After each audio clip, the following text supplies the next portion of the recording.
Y ya está, ya estamos grabando, estamos con Ramiro Molina, guitarrista, compositor e improvisador nacional, que hoy día tiene una charla en nuestro espacio de extensión LEA, focalizada en chicos de música, pero en realidad abierto a toda la comunidad, pensando igual que pueden haber chicos de danza, de folclore, de otras especialidades que pueden verse llamados por esta charla y pueden hacer cambio de especialidad. Ramiro, ¿cómo estás? Muy buenas tardes, Sebastián. Un gusto estar acá y antes que nada agradecer profundamente al liceo por dar esta oportunidad para esta charla. Mencionar al mismo tiempo, porque debo mencionarlo, que esta charla corresponde a una actividad de retribución de conocimiento de un proyecto Becas Chile Crea del 2020 del Ministerio de las Culturas, las Artes y el Patrimonio, de tal manera que ese es el contexto en el cual estamos realizando esta actividad. Dicho sea eso, vuelvo a agradecer esta oportunidad y dar la bienvenida a todos los chicos y chicas que están aquí escuchando y siguiendo esta charla, ¿no? Sí, claro. Bueno, Bueno, te interrumpo, Ramiro, para solamente especificar que esto es una doble charla. La tenemos hoy ajá, día la primera charla, ¿cierto? El 3 de así es. junio. Y tenemos la segunda charla a la vuelta de la semana de receso que tenemos en el LEA, que sería el jueves 17. Perfecto, así es.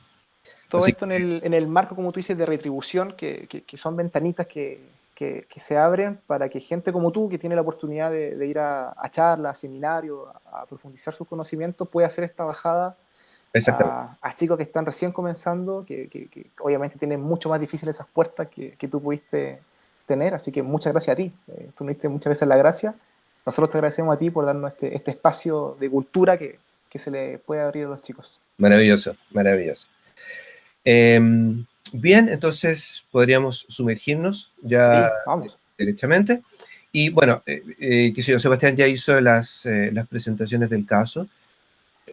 Me vuelvo a presentar solamente como un pequeña nueva presentación. Soy un músico, como decía Sebastián, soy guitarrista eléctrico. Eh, Mi pasado, digamos, histórico está enraizado en el jazz, mi corazón en el rock, pero con el tiempo me fui interesando en la música contemporánea y actualmente, digamos, estoy consagrado a una corriente de la música que se llama improvisación libre. No es el tema de hoy, pero es probable que en algún momento del transcurso de esta charla aparezca eso, y de tal manera que no es tan ajeno.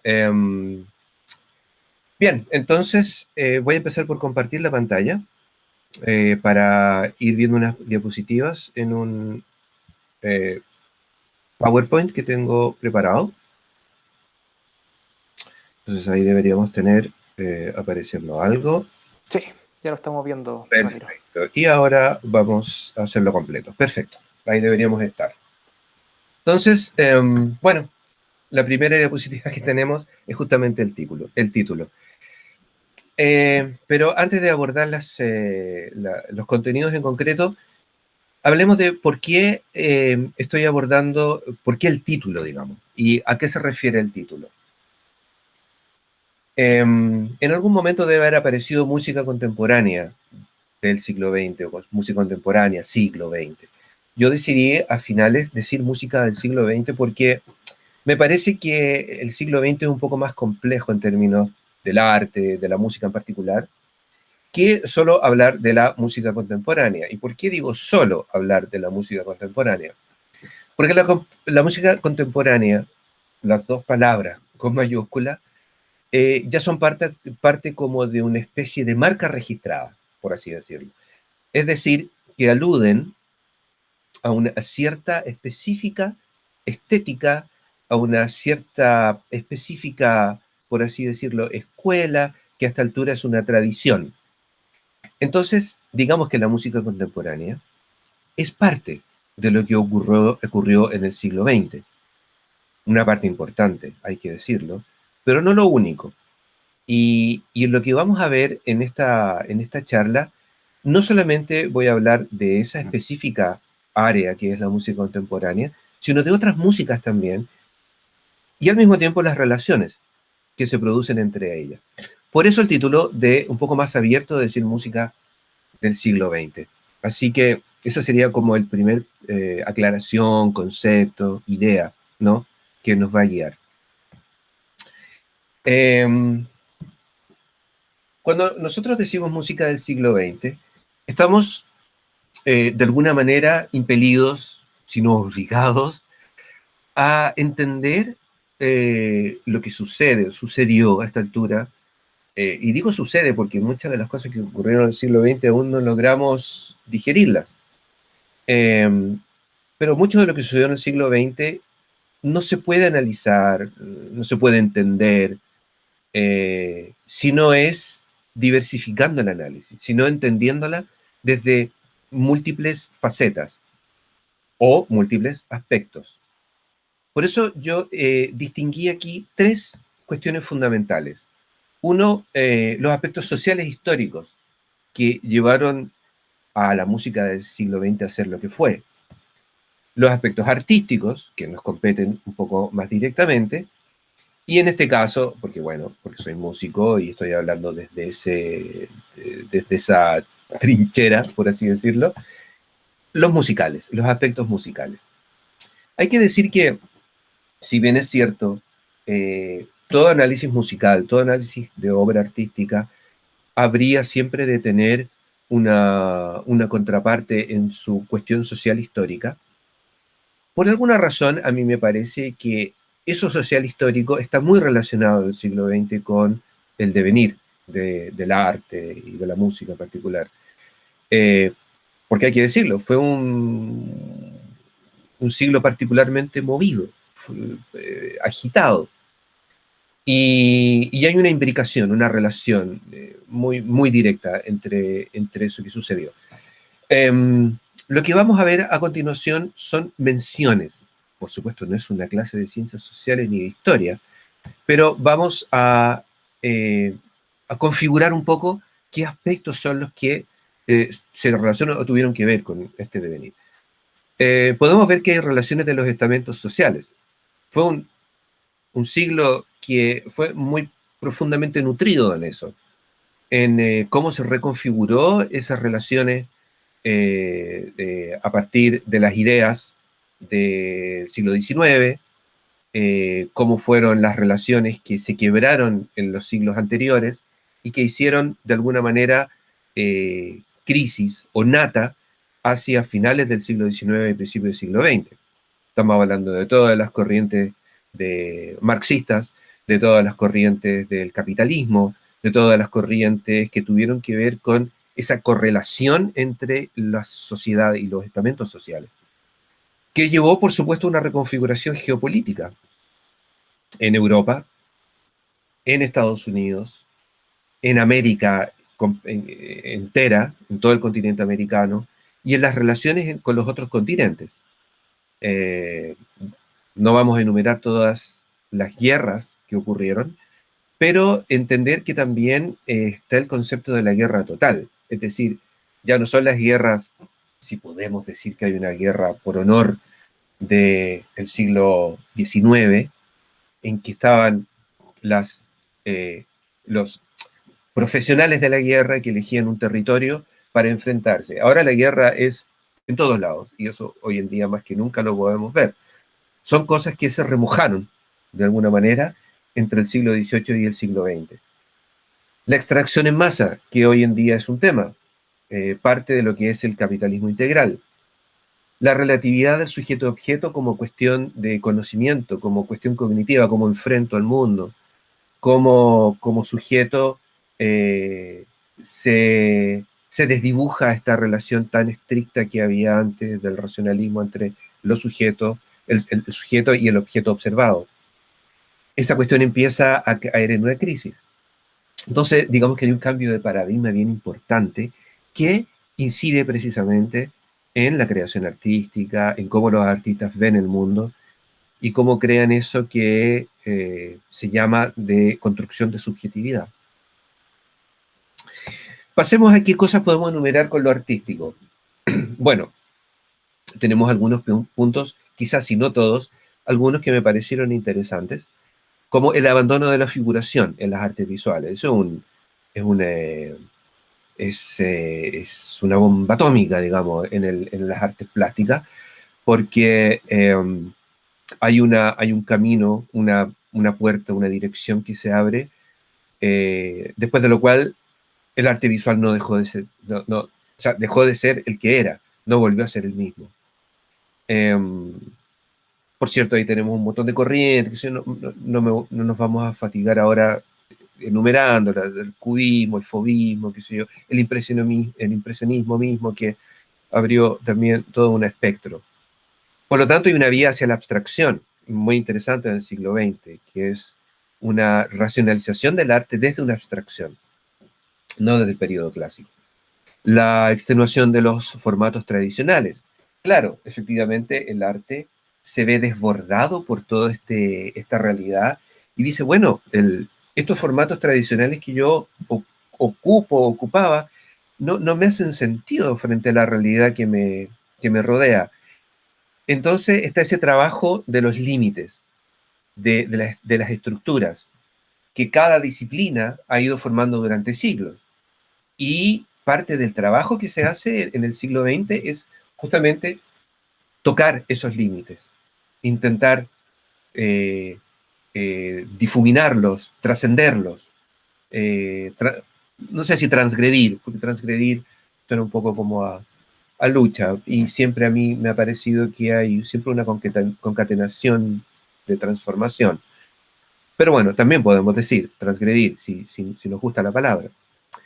Hay una integración de conceptos como detonantes o determinantes del trabajo artístico. Es decir, ya no es el arte por el arte, ya no es el arte por que busca una cierta ideal de plasmar algo en la obra, sino que hay conceptos, por ejemplo, que podrían estar detrás de lo que me guía a hacer una obra artística. Y eso es muy interesante. Y por último, estoy hablando de la teoría psicoanalítica, aunque parezca un poco alejada, pero la teoría psicoanalítica precisamente busca en esas profundidades del ser, en esa estructura interior que comanda, según la teoría psicoanalítica, no solo al sujeto, sino al colectivo en total. Y de eso el arte, con sus propias herramientas, por supuesto, se hace cargo también. Y ahí tenemos, por ejemplo, esa relación que tenemos eh, con, eh, con el surrealismo y psicoanálisis. Son dos cosas que probablemente sean lo más patente en este sentido. Y vamos a lo musical. ¿Qué tenemos en lo musical? Tenemos... perdón, se me fue la presentación, disculpen. Perdón. Ahora sí, de nuevo. En lo musical tenemos aquí un dibujo de lo que sería la situación en ese momento en que se va a producir la transformación hacia lo que va a ser el siglo XX. ¿En qué momento estamos? A finales del siglo XIX y principios del XX. Tenemos un postromanticismo, después del clasicismo de 1700, 1800 viene un romanticismo interesante, qué sé yo, y todavía quedan las reverberaciones hacia finales del siglo XIX de esto que fue el romanticismo alemán, que connotamos como un postromanticismo. Está el nacionalismo ruso, por otro lado el impresionismo en Francia y un futurismo en Italia, un futurismo que, digamos, es una idea, es un concepto muy, muy fuerte, que vamos a encontrar más adelante, que se revive pasado los 50 del siglo XX, porque ellos tienen un movimiento mucho más amplio que el meramente musical o artístico, es una idea en sí mismo, y a ellos les debemos, por ejemplo, mucho de la inclusión del ruido en la música. Bien, este es el panorama que nos lleva al espectro del siglo XX, por lo menos en los primeros años. Bueno, en este momento yo podría preguntarle si hay alguna duda, si tienen algún comentario eh, o alguna inserción que quieran hacer. Si no, podemos pasar adelante. En todo caso, en cualquier momento que ustedes quieran hacer un comentario, una pregunta, por favor, siéntanse libres para interrumpir y charlamos un poco de eso. Entonces, ¿cómo entender en la música? ¿Cómo entender en la música lo que significa este devenir del siglo XX? Muy simple. Es que en la música no podemos entender, no podemos hablar del siglo XX sin entender que hay una transición desde un concepto de hacer música, desde una idea, que es el tonalismo, que hasta el día de hoy persiste, y su transición hacia algo que se llamó el atonalismo. Es decir, no podemos hablar del siglo XX sin hablar del atonalismo y cómo fue su proceso, y de qué sirvió, o cómo se relacionó con el resto de las otras músicas y con el resto de las otras artes. Entonces, esa es una idea importante, que es fundamental, digamos, esa idea.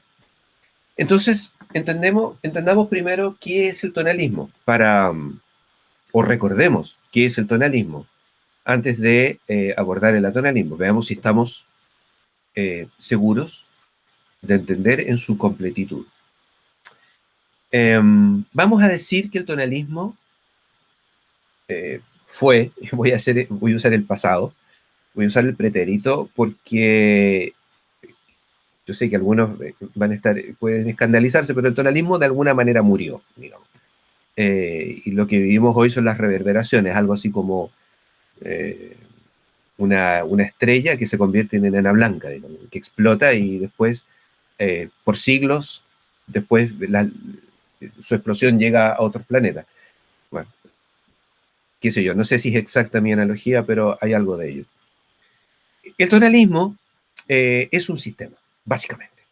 Eso es lo primero que tenemos que entender. Es un sistema de organización. Organiza el mundo de la música, pero organiza un cierto espectro de la música que llamamos las alturas. Para que entendamos, las alturas son las notas. Do, re, mi, fa, sol, sostenido, la bemol, lo que sea. Esas se llaman, en música les decimos las alturas. Y el tonalismo, en su base, organiza ese sistema, le da un orden, le da una manera de accionar. ¿Y de qué manera lo organiza? Lo organiza de manera dialógica. Dialógica significa que plantea una dualidad, plantea dos polos, plantea dos puntos de acción. Y esos puntos los llama, por un lado, la tensión y por el otro lado, la resolución o el reposo. Así tan simple como eso es el tonalismo. A partir de eso, llega a grandes cosas. A partir de eso hace una sinfonía Beethoven. A partir de eso hace los cuartetos de cuerda de Haydn. A partir de eso tenemos obras de Debussy. Y a partir de eso tenemos una cueca, y a partir de eso tenemos la canción de los Beatles. Así de simple. A partir de una única relación entre las notas, que es la tensión y el reposo. Y define que la acción, el movimiento, ya se produce entre el ir de un polo al otro, de la tensión al reposo o resolución, y del reposo una vez más a la tensión. Eso es lo que hay que entender, y eso es lo que se avanzó básicamente desde el siglo, desde finales del siglo, de final del 1600 hasta finales de 1900. Fueron 3 siglos en que tuvo esa relación. No es que no existiese antes, pero son esos 3 siglos de su gran desarrollo. ¿Y qué es lo que hace? Bueno, organiza jerárquicamente los otros aspectos de la música. A partir de esas alturas que hablábamos, que estoy aquí señalando con el cursor, organiza el resto de los aspectos de la música. Más adelante vamos a ver con un poquito más detalle cuáles son estos aspectos a los cuales yo me refiero, pero básicamente vamos a decir que son el ritmo, que son el timbre, los distintos instrumentos, que es la organización de las estructuras, de las formas musicales. Una sinfonía está organizada, no las notas no solamente, sino que sus diferentes partes están organizadas en términos de la tensión-resolución, etcétera, etcétera. Así de importante es esa idea. ¿Cómo es su proceso y desarrollo en el tiempo? Porque acabamos de decir cómo es el sistema, pero ¿cómo, cómo fue en el tiempo? ¿Qué hizo en el tiempo? ¿Cómo se desarrolló? Bueno, aquí básicamente tenemos antes que la música tonal, la música modal, algo que es propio del medievo. Ya en el barroco tenemos una ambivalencia, y de la música modal se produce una prevalencia del modo mayor, que es lo que nosotros conocemos hoy en día como la escala mayor, que es el sistema. Aquí está el sistema, aquí lo vuelvo a ver, es el sistema, está basado, es un sistema basado en la escala mayor, eh, que no ocurre si no fuese por el temperamento de la música. ¿Qué es el temperamento de la música? Que nosotros podamos decir que un do sostenido es igual a un re bemol, básicamente. Antes no existía eso.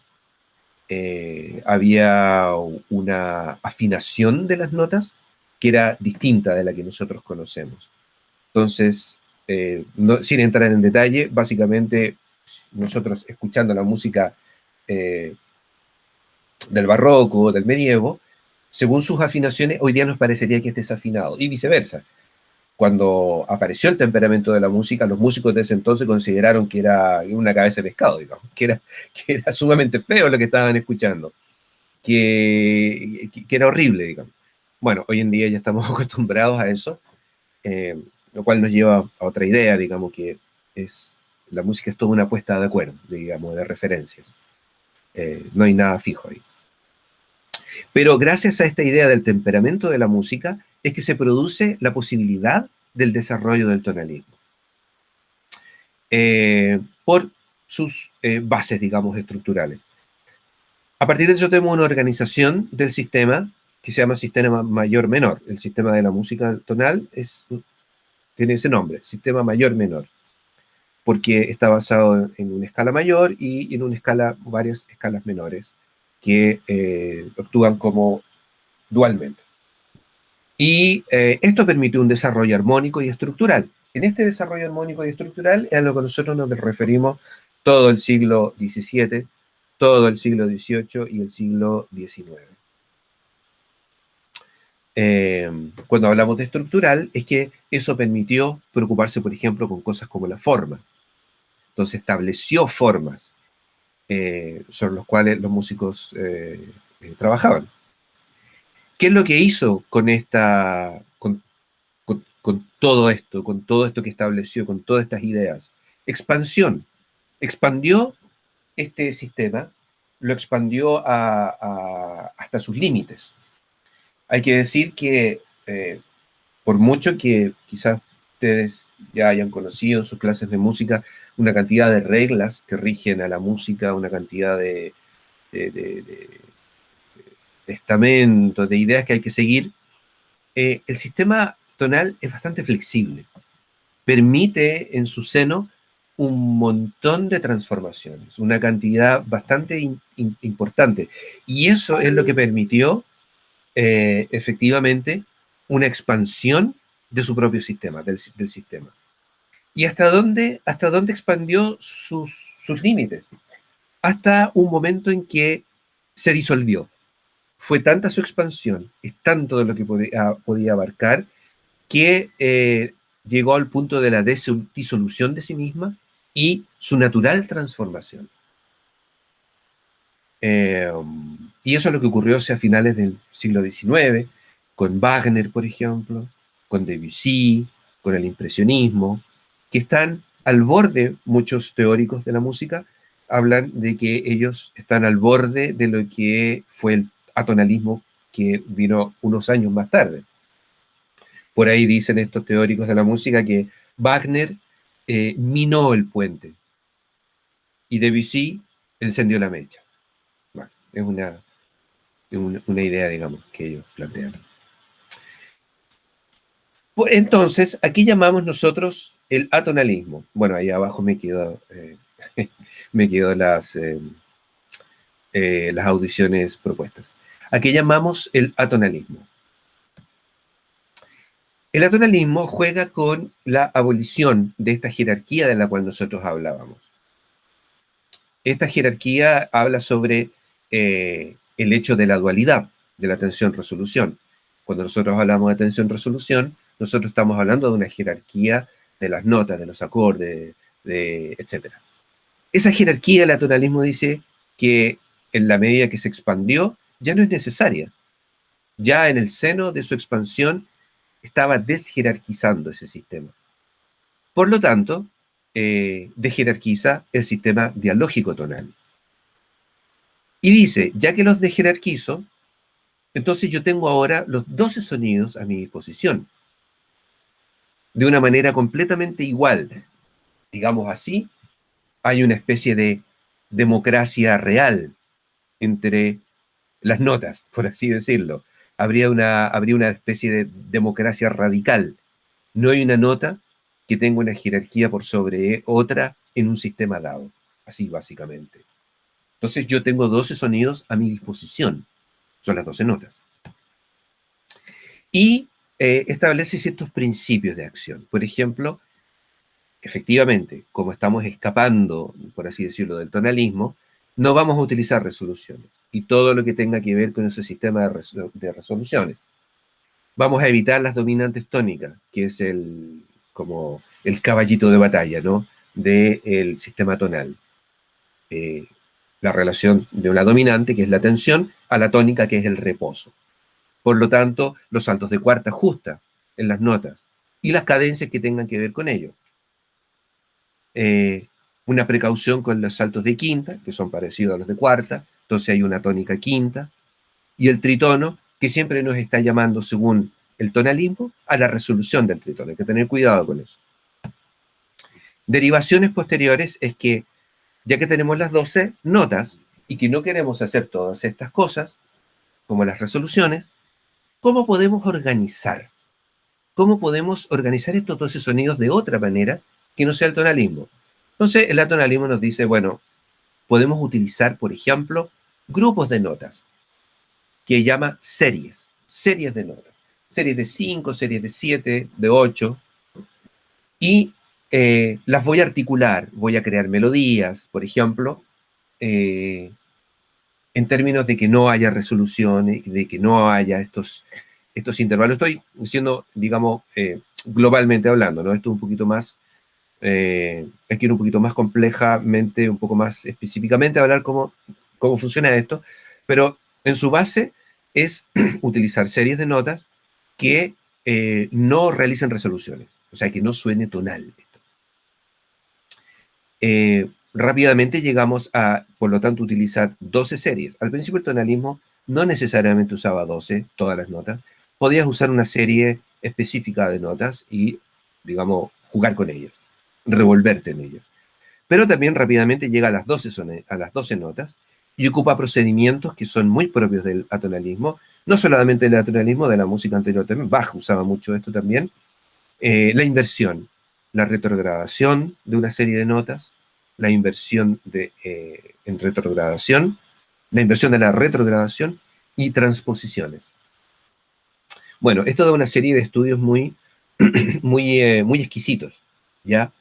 Muy precisos, que no es el espacio en este momento para hacerlo, pero digamos, si alguien está interesado, puedo sugerir bibliografía y escritos sobre esto. ¿Quiénes son importantes en toda esta historia? Esto no se hizo solo, digamos, no salió debajo de una piedra. Hay un personaje muy importante que se le connota, digamos, como el padre de lo que sería el atonalismo. El señor Arnold Schoenberg, un austríaco. Ahí está la data de su nacimiento y y muerte, y vemos justamente que en la mitad de su vida está más o menos a principios de siglo. Él es el que de alguna manera inventa este sistema, ¿no? A él se le atribuye la invención, por así decirlo, del atonalismo. Desde el punto de vista histórico, muchos dicen, bueno, a él le tocó, digamos, a él le llegó esta papa caliente del fin del tonalismo y no le quedó otra que hacerlo. Hay que decir que justamente Arnold Schoenberg crea este sistema, tiene dos discípulos, que son Anton Weber, que es quizás el mayor, es el músico que llevó adelante, mucho más que Schoenberg, la idea de Schoenberg, y Alban Berg. Y al final de su vida, Schoenberg volvió a una estructura más clásica, hay que decirlo. Es interesante eso también. Bien, en este momento podemos sugerir dos audiciones. Podemos hablar de Pierrot Lunaire, que sería así como Pedrito en la Luna, Pedrito Lunar, que es una obra de 1912. Y se atribuye a esta obra ser la primera obra atonal. Sería la primera obra atonal. Y otra obra que podríamos escuchar es una obra para cuarteto de cuerdas de Weber, de Anton Weber. Entonces, voy a salir ahora por un instante de esta presentación en PPT, en PowerPoint, y vamos a ir por un instante a escucha de los primeros minutos, digamos, no vamos a escuchar la obra entera, de los primeros minutos de estas obras. Un momento. Bueno, vamos a escucharla aquí mismo para no ser... para no demorar tanto. Entonces, esto sería Arnold Schoenberg y Pierrot Lunaire. Vamos a echar los primeros minutos. Dice así.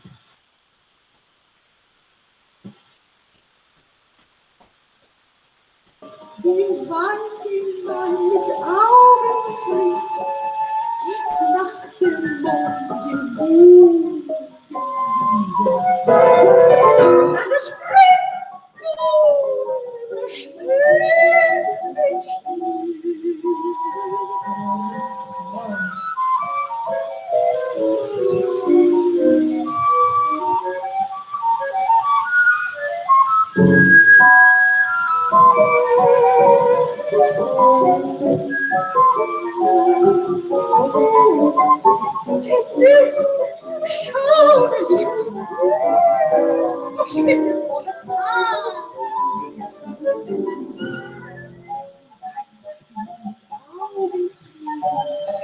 still.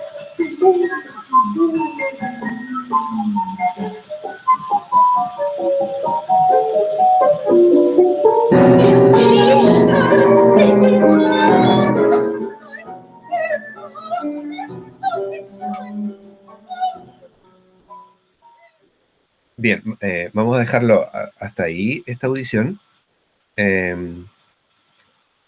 Y vamos a escuchar también un poquitito de lo que es Anton Weber, que es el discípulo de Arnold Schoenberg.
Bien, ahí tenemos entonces una muestra de lo que sería un poco la sonoridad, esta sonoridad nueva, ¿no?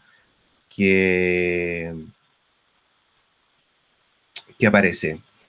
Estábamos en esta diapositiva. Claro, se le habló de la música nueva, de los nuevos tiempos. Se habló mucho de esto. Bueno, no vamos a entrar en eso porque fue analizado en su tiempo por un filósofo que se llama Adorno. Y, en fin, tenía mucho que ver con el renacer, ¿no?, del ser humano en muchos aspectos. A esto se le llamó la Segunda Escuela de Viena. Hay que decirlo, ahí está escrito. Pasemos adelante. Aquí, ya que entendimos un poco de qué se trata esta transición del tonalismo al atonalismo y que entendimos más o menos, enumeramos más o menos sus características, habría que entender que eso estaba pasando en un lugar bien específico. Estaba pasando en Europa. Esto es Europa, esto es una historia de los europeos. Y muy particularmente del centro de Europa, de una parte del centro de Europa. Pero ¿qué pasaba con otros procesos que se estaban produciendo al mismo tiempo que esto estaba ocurriendo? Entonces, hay que entender que hay un proceso que yo llamo de transculturalidad, que hay un proceso de choque entre tres sistemas mundo que está ocurriendo en ese momento. Por un lado está el europeo que ya ha llegado a colonizar el continente americano, y no solamente el continente americano, sino que otros continentes también, otros lugares también, y lo coloniza con habitantes que son de África, muy particularmente, y en lugares en los cuales ya existen habitantes. Por eso hablamos de tres sistemas mundo. Y cuando hablamos de tres sistemas, nos vamos a referir ya más posteriormente a lo que es la música.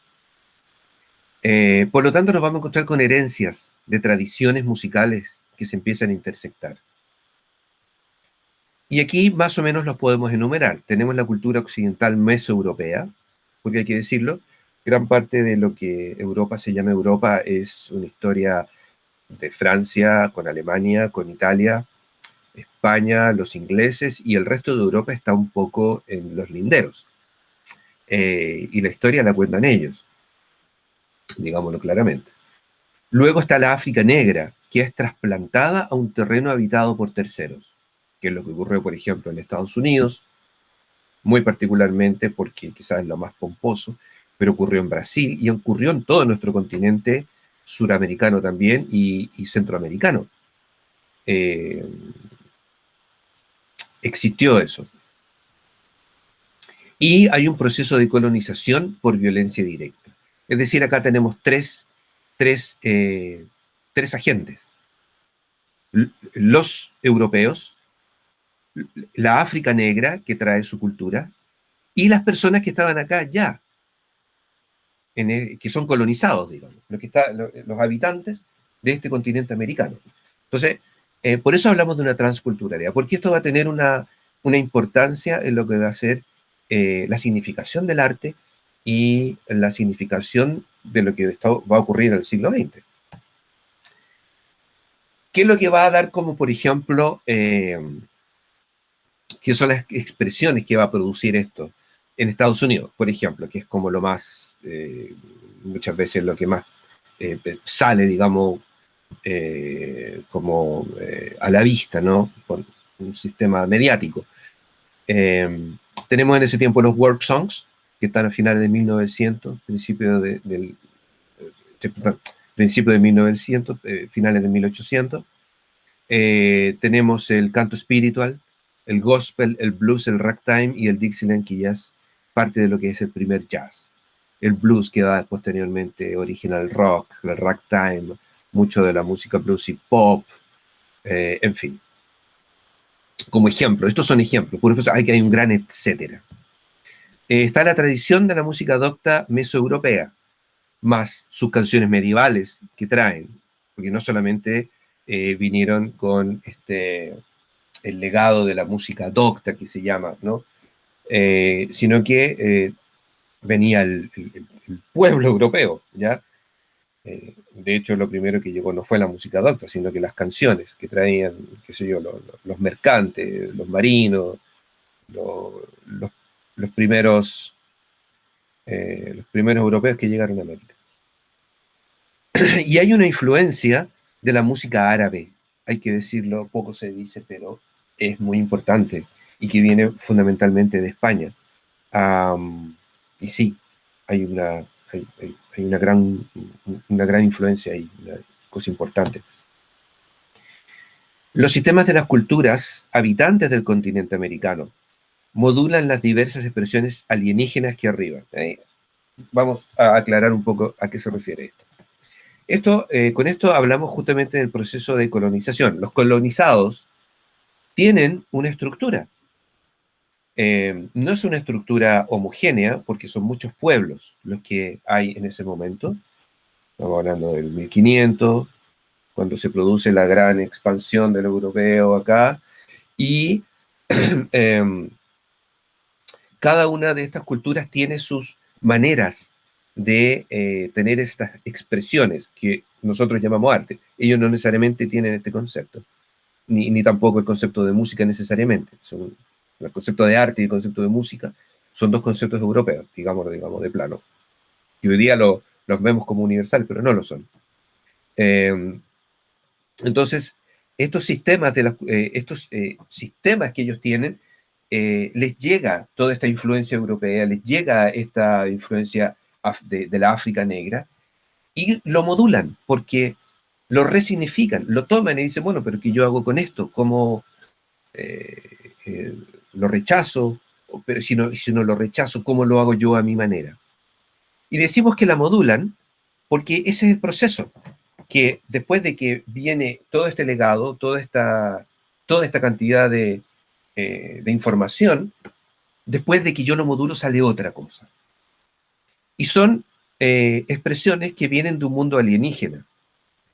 Cuando hablamos de alienígena, nosotros entendemos que en el sentido estricto, en el strictus sensus de la palabra, alienígena es quien viene de afuera, quien vive afuera. En distinción del indígena, que es el que es del lugar. Entonces, por ejemplo, qué sé yo, un francés o un inglés es indígena en su país, porque es de su lugar. Un inglés es indígena en Inglaterra y es un alienígena en cualquier otro lugar. De tal manera que para quienes habitaban el continente americano, la llegada de estos alienígenas traen esta información, porque vienen de afuera. Donde ocurre esto con mucha fuerza, países como Brasil, Colombia, Cuba, Perú, donde hay una gran intersección de culturas. Y en Chile tenemos la cueca, por ejemplo, para poner un ejemplo acá local. La cueca la podemos definir como una estructura que es afro, que es ibérica, que es árabe y que es mapuche. Se puede mirar desde todos esos puntos de vista y tiene influencia desde todos esos puntos de vista. No vamos a ahondar esto porque daría para una charla entera hablar de eso. Y vamos a terminar esta diapositiva con una frase, digamos, para el bronce. Algo que se repite, nunca se repite igual. Y eso es lo interesante de entender qué significa una gran cantidad de información que viene, en este caso de Europa, que es resignificada, masticada y sale una nueva cuestión. Y por mucho que uno quiera repetir eso, uno nunca lo va a hacer igual. Y ahí está el interés de que la repetición crea una nueva cosa, un nuevo algo. Sigamos. ¿Cómo se producen las interconexiones de estos procesos, de ambos procesos? Desde la esclavitud. No hay secreto en ello. Gran parte de lo que sucedió en la esclavitud fue que la música europea era enseñada a los esclavos para entretener a los blancos. De ahí los esclavos empezaron a tener el conocimiento de esa música europea que les extraña, y empieza esta mixtura con sus propias raíces. Lo podemos ver en cualquier lugar de América esto. Posteriormente hay una atención dirigida, pongo 40 porque es algo que ocurre más en los años 40 del siglo XX, hacia los años 40, hay una atención dirigida. Es decir, lo que es la música que viene en esta interrelación de las culturas empieza a academizarse. Hay una academización de los músicos que hacen esto. Ya no es un oficio que ellos hagan por sí mismos, sino que en algún momento se produce la necesidad de la formación, en este caso musical. Y por otro lado, la academia, la estructura de la tradición, realiza un proceso de investigación de la tradición de las otras culturas. Entonces empieza a haber una especie de información bipartita, una información, digamos, en ambos sentidos. Y ya, digamos, después de los 40 y todo lo que corre después del siglo XX, que lo vamos a ver en el segundo capítulo de estas charlas, hay una acción directa y conjunta entre todos estos estamentos. Finalmente, y aquí ya nos vamos a poner un poquito más técnicos, es sobre qué acciones se produce, digamos, cuál es el interés de la música contemporánea del siglo XX, a dónde pone su interés de investigación. La verdad de las cosas es que en el siglo XX ocurre, a partir de la música contemporánea, una especie de totalización de lo que es la música misma. Es decir, empieza a construir, empieza a entender que la construcción musical puede darse no solamente a partir de lo que tradicionalmente fue el lenguaje de las notas, las escalas, las melodías, es decir, todo lo que hemos visto que era el interés del tonalismo. Lo que abre el atonalismo, por ejemplo, es el interés sobre todos los otros parámetros de la música. Entonces vuelve a entender y a redefinir y a resignificar todos esos parámetros. Enumeraremos. Primero las alturas. Podemos enumerar las alturas, que son las notas. Ya dijimos esto. Que conforman las melodías, las contramelodías, el contrapunto, la armonía, los acordes, en fin. La duración, que es en último caso el ritmo. Palabras afines a esto son el pulso, el metro, las figuras musicales, lo que se llama la agógica. Agógica son los cambios de duración, por ejemplo, en una pieza. La intensidad, esa es otra herramienta que tiene la música para construir la intensidad, el volumen, la dinámica, que corresponde a la expresión de un pasaje o de una estructura entera musical. ¿Con qué más construimos música, además de las notas, las duraciones de las figuras y el volumen? Con el timbre. El timbre es la cualidad de un sonido, es decir, el timbre es aquella cualidad que nos permite diferenciar, por ejemplo, una trompeta de una voz, un piano de un violín. Todo eso se debe a que el timbre de cada instrumento es distinto. ¿Ya? Eso tiene una razón, no la vamos a explicar ahora, pero en el trabajo de la música corresponde, por ejemplo, a la individualidad instrumental. Cada instrumento tiene una individualidad, una característica precisa. Ese estudio de esa característica precisa corresponde al interés sobre el timbre. Por lo tanto, yo puedo crear ensambles. Un cuarteto de cuerdas suena de una manera, distinto de un quinteto de vientos.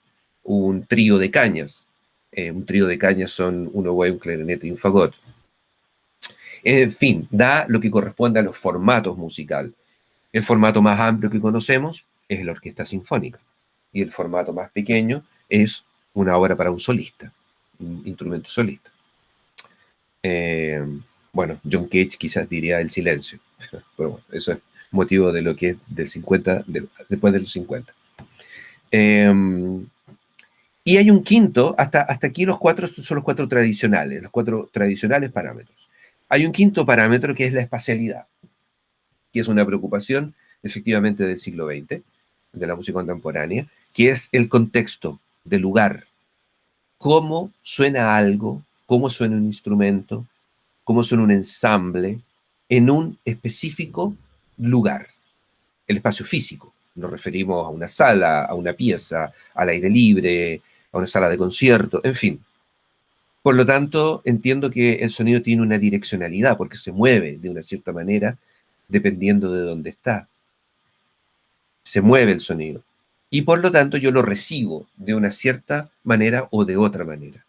Entonces yo puedo mover los instrumentos y va a ser distinto escuchar un oboe delante de mí que atrás.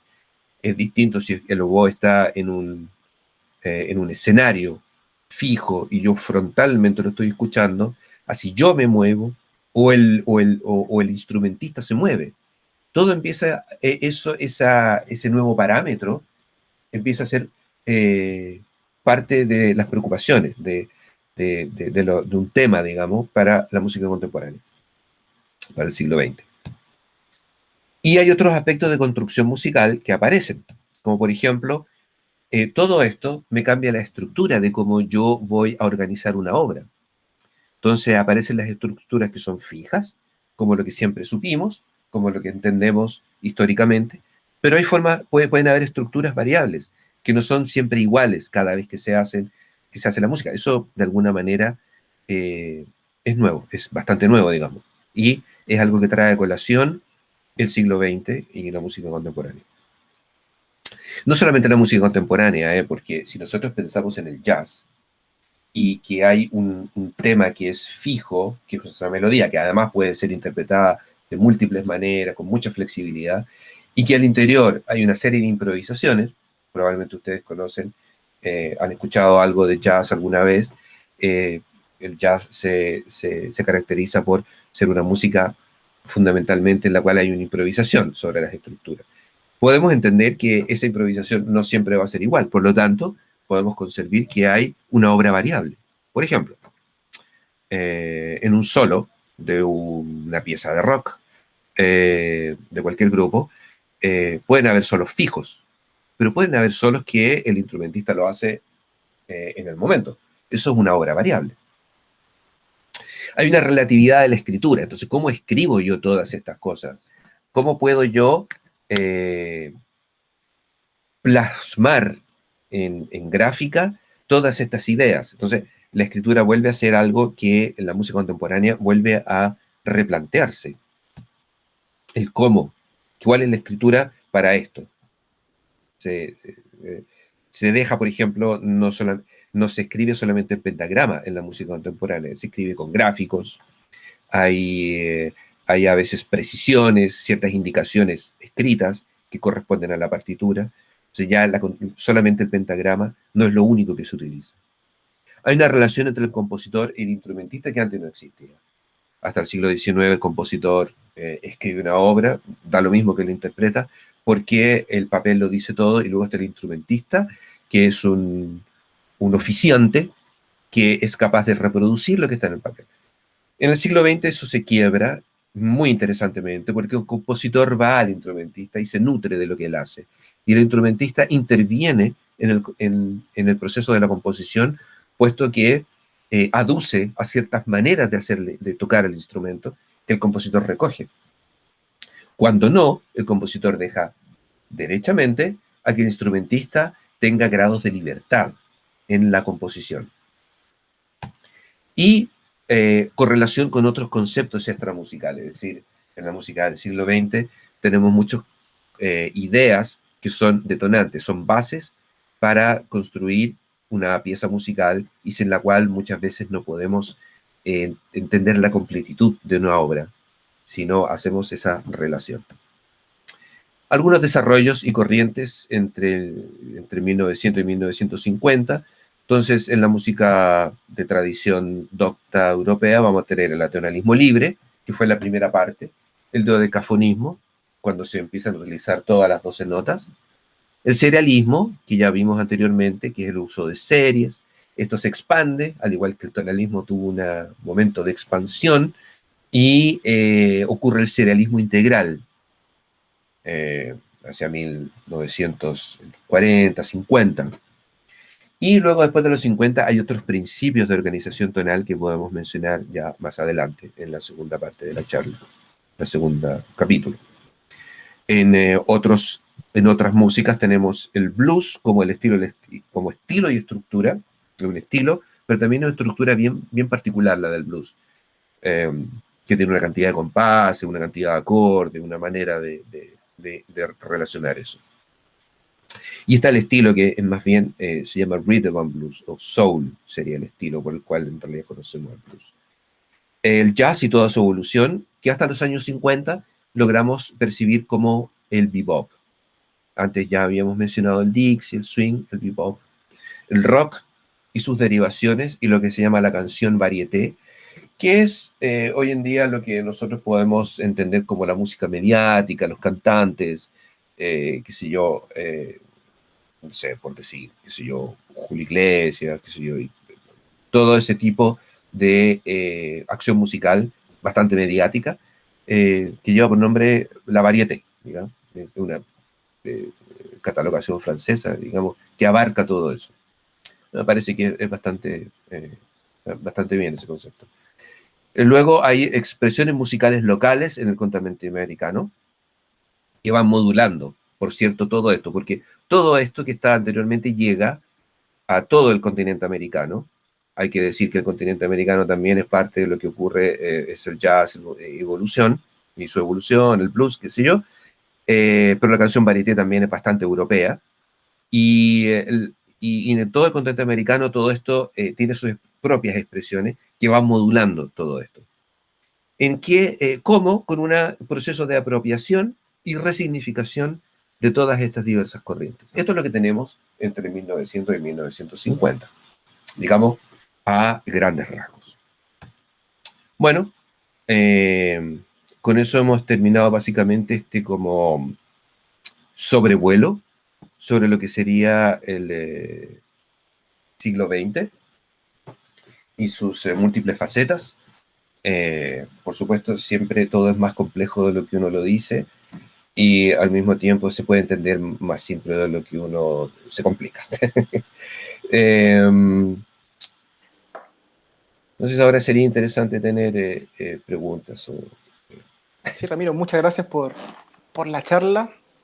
Te voy a citar. En algún momento dijiste que lo que se repite nunca se repite igual. Y Sí. lo digo porque nos vamos a juntar nuevamente el jueves 17. Exactamente. No nos vamos a repetir en ese momento, vamos a tener una segunda charla, la continuación Vamos a de seguir esta. un segundo capítulo. Y me gustaría que pudiéramos decir un poquito qué vamos a ver en esta segunda patita que vamos a tener entonces en 2 semanas Perfecto, más. perfecto, sí. Bueno, en esta segunda patita, como tú dices, vamos a continuar después de 1950. Es decir, cuáles son todas las complejidades que ocurren un poco menos sectorizadas, porque de los 50 hacia adelante es una época bastante compleja, en términos musicales, no solo en términos musicales, pero es una época compleja en términos de las distintas corrientes artísticas. Entonces vamos a completar este panorama con los diferentes movimientos y peculiaridades que tiene entre el 50 y el 2000. Perfecto, Vamos a Ramiro. abrir un poco el espectro, digamos.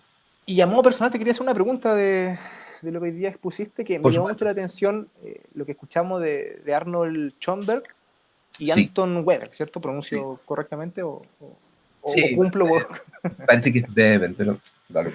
detalles? Me gusta como los argentinos que ellos nacionalizan un poco lo apellido y todo lo que están en dialecto inglés. Sí, sí. Sobre esto me llamó la atención porque cuando uno escucha música de esta época, de 1800, la música suele ser más, por decirlo de alguna manera, docta, más tradicional a lo que estamos acostumbrados de la música clásica. Me imagino yo, desde desconocimiento, que esta música tuvo que haber ocasionado igual un impacto social, ¿no? O sea, hubieron como una impresión, digamos, de esta nueva música. Sí, por cierto, hay algunas obras musicales que fueron fuertemente criticadas. tuvieron pésimas críticas en los círculos musicales, en los críticos. Muchos de ellos, digamos, la denostaban, la connotaban como como un sinsentido, digamos, ¿ya? Como una ilógica total, digamos. Fue muy denostada en su tiempo, no por todos, eh, así, digamos, pero no es digamos, pero eso es cosa común, digamos, cuando recordemos que Las Flores del Mal de Baudelaire fue prohibida y al editor de Las Flores del Mal se le apresó, se le metió preso y tuvo que haber una lucha judicial para que Las Flores del Mal pudiese ser editada nuevamente y las primeras ediciones se hicieron no en Francia, sino que afuera. Un poco más cercano en el tiempo, el Ulises de James Joyce también provocó una catástrofe en la literatura y se le prohibió la publicación en Francia, esta vez, y en Inglaterra también. No, perdón, O en sea, episodio Inglaterra de censura se le directamente. censuró porque el juez dijo que era era una obra que atentaba a la lógica pública, a la racionalidad pública, atentaba a qué sé yo, que era era una obra obscena en ese sentido. O sea, bueno, digamos, después, más tarde, vamos a los años 50 y algo, 60 y algo, por ahí, 50, hay una de las primeras obras del ruidismo, ¿no?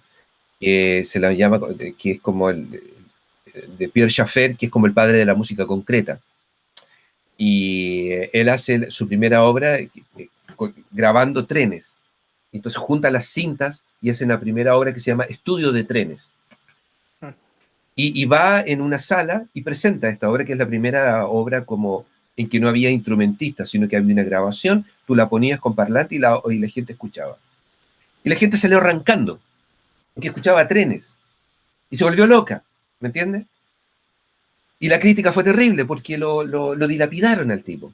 Bueno, hoy en día la música concreta es una música que tiene un espacio muy importante y el ruidismo hoy en día lo practica no solamente la música docta, sino que es parte fundamental de muchos DJ, es parte fundamental de muchos músicos, digamos, de la escena de